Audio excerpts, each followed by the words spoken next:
ഭവന്തു. നമ്മൾ പ്രാർത്ഥിച്ചത് അസതോമാ സദ്ഗമയ തമസോമാ ജ്യോതിർഗമയ മൃത്യോർമാ അമൃതം ഗമയ. സനാതന ധർമ്മം പറഞ്ഞത് സഹനാവവതു സഹനൗ ഭുനക്തു സഹ വീര്യം കരവാവഹൈ തേജസ്വിനാവധീതമസ്തു മാ വിദ്വിഷാവഹൈ.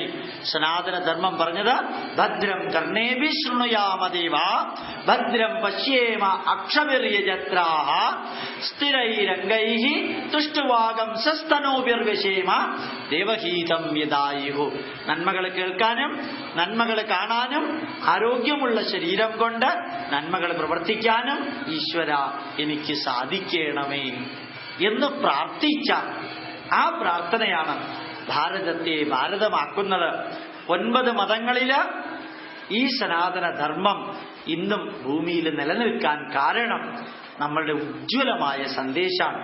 ജാതിക്കും മതത്തിനും രാഷ്ട്രീയത്തിനും ഭാഷയ്ക്കും വർഗവർണ്ണ ദേശ വ്യത്യാസങ്ങൾക്കുമെല്ലാം അതീതമായിട്ട് ലോകത്ത് നിലകൊള്ളുന്ന ഒരു ധർമ്മം ഇന്ന് എല്ലാവരും 2 കൈയും നീട്ടി സ്വീകരിക്കാൻ തയ്യാറാകുന്നു. ഭാരതീയരായ നമുക്ക് അതിൻ്റെ അറിവ് ഇല്ലാതെയായിക്കൊണ്ടിരിക്കുന്നു. നിങ്ങളോട് എല്ലാവരോടും പറയാനുള്ളത് കഴിയുന്ന അത്രയും പഠിക്കാം. നിങ്ങൾക്ക് പഠിക്കാൻ ആവശ്യമായത് സർവ്വതും നിങ്ങളുടെ മുമ്പിൽ എത്തിക്കാൻ തയ്യാറാണ്. CD-കളായിട്ട് VCD-കളായിട്ട് പുസ്തകങ്ങളായിട്ട് ബ്രോഷറുകളായിട്ട് ഓരോരുത്തരോടും പറയുന്നു ഒന്നിനും കോപ്പിറൈറ്റ് ഇല്ല, ഒന്നിനും കോപ്പിറൈറ്റ് ഇല്ല. എത്ര കോപ്പി എടുത്ത് എത്ര പേർക്ക് എത്തിക്കാൻ സാധിക്കോ അത്രയും പേർക്ക് എത്തിക്കാം. എല്ലാവർക്കും എല്ലാ സ്ഥലത്തും ചെന്ന് പഠിപ്പിക്കാൻ സാധിച്ചു എന്ന് വരില്ല. പക്ഷേ അമ്പലത്തിലെ CD ഇടുമ്പോൾ അത് കേട്ട് പഠിക്കുന്നവരുണ്ടാവും. വേദമന്ത്രങ്ങൾ കേട്ട് പഠിക്കണം, ഉപനിഷത്തുകൾ കേട്ട് പഠിക്കണം, ആചാരങ്ങളുടെ ശാസ്ത്രം കേട്ട് പഠിക്കണം. എല്ലാം CD-കളായിട്ടുണ്ട്. വീണ്ടും വീണ്ടും നിങ്ങളോട് പറയുന്നു, നമ്മള് ബ്രാഹ്മണര് വേദത്തെ സംരക്ഷിക്കേണ്ടവരാ. ഇതിന്റെ അകത്തിരിക്കുന്നവര് അവര് വേദം കേൾക്കുക പോലും ചെയ്തിട്ടില്ല. അവര് കേൾക്കണം. ഇഷ്ടമുണ്ടെങ്കിലും ഇഷ്ടമില്ലെങ്കിലും വേദം കേൾക്കണം. എന്തൊരു മാറ്റാ നിങ്ങളിൽ ഉണ്ടാവുന്നത് എന്ന് ജോർജ് മാർട്ടിൻ പറഞ്ഞ മാതിരി നിങ്ങൾക്കറിയാൻ സാധിക്കും. അതിനുവേണ്ടി നിങ്ങളെല്ലാം ഈ ക്ഷേത്രം അടുത്ത 1 വർഷം നിങ്ങൾ തന്നെ ആലോചിച്ച് നോക്കുക. കഴിഞ്ഞ 10 വർഷമായിട്ട് ഈ അമ്പലത്തിൽ എന്ത് മാറ്റം ഉണ്ടായിട്ടുണ്ട് ചിന്തിച്ചു നോക്കിയാൽ അറിയാം. ഒരു മാറ്റം ഉണ്ടായിട്ടുണ്ടാവില്ല. വിറകിന് പകരം ഗ്യാസ് ഉപയോഗിക്കുന്നുണ്ടാവും, ആ മാറ്റം ഉണ്ടായിട്ടുണ്ടാവും. അല്ലാതെ മാറ്റം ഉണ്ടായിട്ടില്ല. മാറ്റം ഉണ്ടാവണ്ടേ? നമ്മൾ വളരണ്ടേ?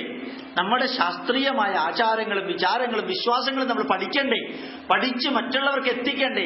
അന്ധവിശ്വാസങ്ങളിൽ നിന്ന് മോചനം നേടണ്ടേ? നമ്മുടെ വീട്ടിലുള്ള അമ്മമാർക്ക് അമ്മമാരുടെ ദൗത്യം അറിയണ്ടേ? അച്ഛൻ പിതാക്കൾക്ക് അവരുടെ ധർമ്മം അറിയണ്ടേ? ചെയ്തുകൊണ്ടിരിക്കുന്ന ആചാര വിചാര വിശ്വാസങ്ങളുടെ 21ാം നൂറ്റാണ്ടിലെ പ്രസക്തി എന്താണെന്ന് അറിയണ്ടേ? ഇതൊന്നും അറിയാതെ അന്ധമായിട്ട് ദൈവം നമ്മളെ മുമ്പോട്ട് കൊണ്ടുപോകുമെന്ന് പറഞ്ഞ് ഭണ്ഡാരത്തിൽ ഒരു 500-ന്റെ നോട്ട് ഇട്ടാൽ ഈശ്വരൻ ഈ 500-ന്റെ നോട്ട് എടുക്കുന്ന നിങ്ങൾക്ക് തോന്നണ്ടോ?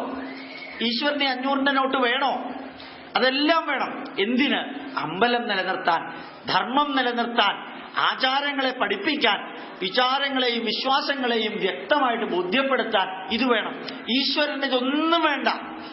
അപ്പൊ ക്ഷേത്രത്തിന്റെ ലക്ഷ്യം അന്നദാനം മാത്രമല്ല, ഭാഗവതം മാത്രമല്ല, പൂജാതി കർമ്മങ്ങൾ മാത്രമല്ല, സനാതന ധർമ്മത്തിന്റെ അഗാധ തലങ്ങളിൽ ചെന്ന് പഠിക്കാനുള്ളത് പഠിച്ച് തെറ്റുകൾ തിരുത്തി നന്മകൾ ചേർത്ത് അടുത്ത തലമുറയ്ക്ക് കൊടുക്കാനുള്ളതെല്ലാം നമുക്ക് ചെയ്യാൻ സാധിക്കണം.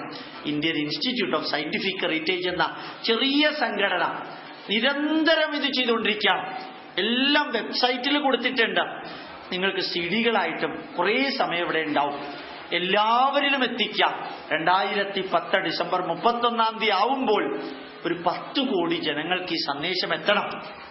നിങ്ങളോട് പറയാൻ ആഗ്രഹിക്കുന്നു, ഈ ഇൻസ്റ്റിറ്റ്യൂട്ടിന്റെ അംഗങ്ങളാവാൻ താല്പര്യമുള്ളവർക്ക് എല്ലാ വർഷത്തില് ജനുവരിയും ജൂൺ മാസവും നമ്മുടെ പബ്ലിക്കേഷനും CD-യും അവർക്ക് വരുന്നുണ്ടാവും. എല്ലാ മാസത്തിലും മാസിക വരുന്നുണ്ടാവും. ഇത് ഞാൻ നിങ്ങളോട് പറയാൻ കാരണം, പലരും ചോദിക്കാറുണ്ട്, സാറേ പുതിയ പുസ്തകങ്ങൾ വന്നാൽ എങ്ങനെയാ അറിയാം, പുതിയ CD വന്നോന്ന് എങ്ങനെയാ അറിയാം? ഇതറിയാൻ ഇൻസ്റ്റിറ്റ്യൂട്ടിന്റെ അംഗങ്ങളായാൽ നിങ്ങൾക്കിതെല്ലാം എത്തിക്കുന്നുണ്ടാവും. കൂടുതൽ കൂടുതൽ പഠിക്കാനും പഠിപ്പിക്കാനും മറ്റുള്ളവർക്ക് എത്തിക്കാനും സാധിക്കണം. നിങ്ങളുടെ കയ്യിലുള്ള CD-കൾ കോപ്പിയെടുത്ത് മറ്റുള്ളവർക്ക് കൊടുക്കാൻ സാധിക്കണം. ഓരോ കുടുംബക്കാരും ഒരു വേദമെങ്കിലും കേട്ടിരിക്കണം. എനിക്കത് നിങ്ങളോട് മാത്രമേ പറയാൻ സാധിക്കുള്ളൂ, മറ്റൊരു വിഭാഗത്തിനോടും പറയാൻ സാധിക്കില്ല നിങ്ങൾ വേദം കേട്ടിരിക്കണമെന്ന്. അവർക്കതിന്റെ മഹത്വം അറിഞ്ഞൂടാ. അറിയാത്തവരോട് വേദം കേൾക്കണമെന്ന് പറഞ്ഞുകൊണ്ട് പ്രയോജനം ഉണ്ടാവില്ലല്ലോ. അതുകൊണ്ടാണ് ഞാൻ നിങ്ങളോട് പറയുന്നത്, വേദം സംരക്ഷിക്കേണ്ടവര്, വേദം പഠിക്കേണ്ടവര്, വേദം കേൾക്കുകയെങ്കിലും ചെയ്യേണ്ടത് നമ്മുടെ ദൗത്യമാണ്. അതുകൊണ്ട് ഇൻസ്റ്റിറ്റ്യൂട്ട് ചെയ്യുന്ന കർമ്മങ്ങളുടെ കൂട്ടത്തിൽ നിങ്ങൾ ഏവരും ഉണ്ടാകണമെന്ന് പ്രാർത്ഥിച്ചുകൊണ്ട് ഇങ്ങനെ ഒരു പ്രഭാഷണം നടത്താൻ ഇവിടെ സാധിച്ചതിൽ സന്തോഷമുണ്ട്, വളരെ വളരെ സന്തോഷമുണ്ട്. ചൈതന്യവത്തായ ഒരു ക്ഷേത്രത്തിനകത്ത്, നല്ല വൃത്തിയും വെടിപ്പുമുള്ള ഒരു ക്ഷേത്രത്തിനകത്ത് ഇനിയും നന്മ നിറഞ്ഞ ക്ലീനായിട്ടിരിക്കണം. ഒരു പള്ളിയിൽ ചെന്ന് നോക്കിയാൽ അറിയാം എത്ര ക്ലീനാണ് ആ പള്ളി. ഒരു മോസ്കിൽ ചെന്ന് നോക്കാം, ക്ലീനായിരിക്കും. ഈശ്വരൻ എന്ന വാക്കിന്റെ അർത്ഥം ഐശ്വര്യത്തിന് നിദാനമായതെന്തോ അതാണ് ഈശ്വരൻ. ഐശ്വര്യത്തിന് കാരണമാകുന്ന വാക്കാണ് ഈശ്വരൻ. അപ്പൊ അമ്പലത്തിനകത്തും പുറത്തും നമ്മളെല്ലാ പ്രവർത്തകരിലും എന്നുമെന്നും നന്മയുണ്ടാകട്ടെ എന്ന് പ്രാർത്ഥിച്ചുകൊണ്ട് പശ്യേമ ശരദശതം ജീവേമ ശരദശതം ശൃണ്വാമ ശരദശതം മോദേമ ശരദശതം ദീർഘായുരാരോഗ്യ ഐശ്വര്യാണാം അഭിവൃദ്ധിരസ്തു. ദീർഘായുരാരോഗ്യ ഐശ്വര്യാണാം അഭിവൃദ്ധിരസ്തു. ദീർഘായുസ്സും ആരോഗ്യവും ഐശ്വര്യവും സമ്പൽ സമൃദ്ധിയും എൻ്റെ പ്രിയപ്പെട്ട കുടുംബാംഗങ്ങളായ നിങ്ങൾക്കേവർക്കും ഉണ്ടാകട്ടെ എന്ന് പ്രാർത്ഥിച്ചുകൊണ്ട് നിരന്തരമായ നന്മ ചെയ്യാൻ, ഇന്നലത്തേതിൽ നിന്ന് ഇന്നത്തേക്ക് ഉയരാൻ, വളരാൻ, നാളെ ഇതിനേക്കാളും കൂടുതൽ വളരാൻ, അടുത്ത വർഷം ഇതേ ദിവസം ഈ ക്ഷേത്രത്തില് ഇതിനേക്കാൾ വളരെ വളരെ കൂടിയ മാറ്റങ്ങൾ ഉണ്ടാക്കാൻ നമുക്കേവർക്കും ഒരുമിച്ച് സാധിക്കട്ടെ എന്ന് പ്രാർത്ഥിച്ചുകൊണ്ട് ജഗതീശ്വരന്റെ അനുഗ്രഹം നിങ്ങൾക്ക് ഓരോരുത്തർക്കും ഉണ്ടാകട്ടെ എന്ന് പ്രാർത്ഥിച്ചുകൊണ്ട് ഗോപാലകൃഷ്ണന്റെ പ്രണാമം പ്രണാമം പ്രണാമം. നമസ്കാരം.